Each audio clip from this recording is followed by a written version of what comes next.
Obrigado, Senhor, pela minha família.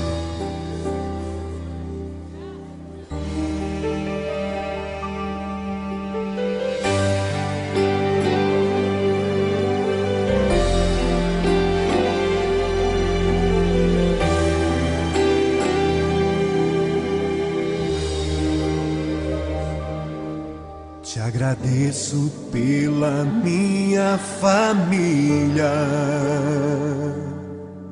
e por tua presença no meu lar.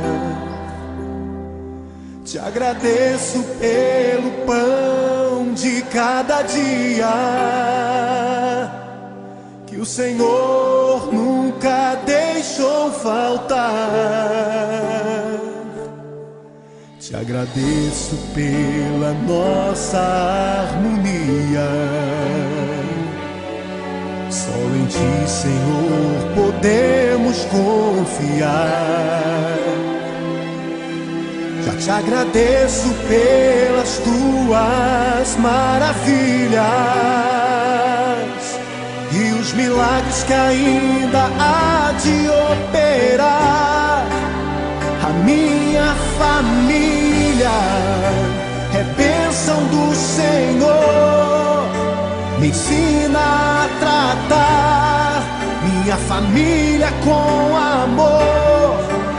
Edifica minha casa para o Teu louvor. A minha família é um presente do Senhor.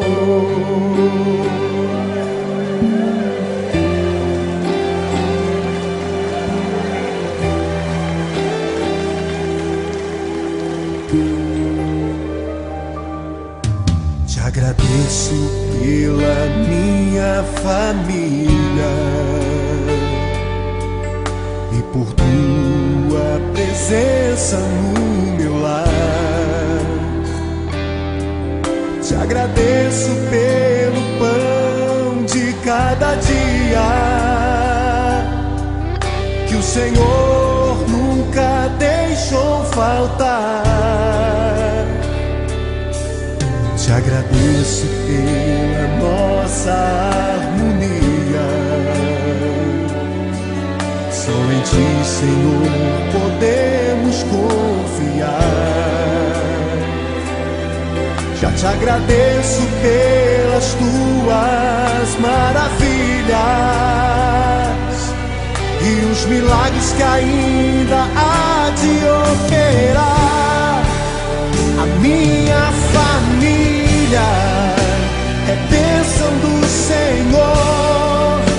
Me ensina a tratar minha família com amor. Edifica minha casa para o Teu louvor. A minha família é um presente do Senhor.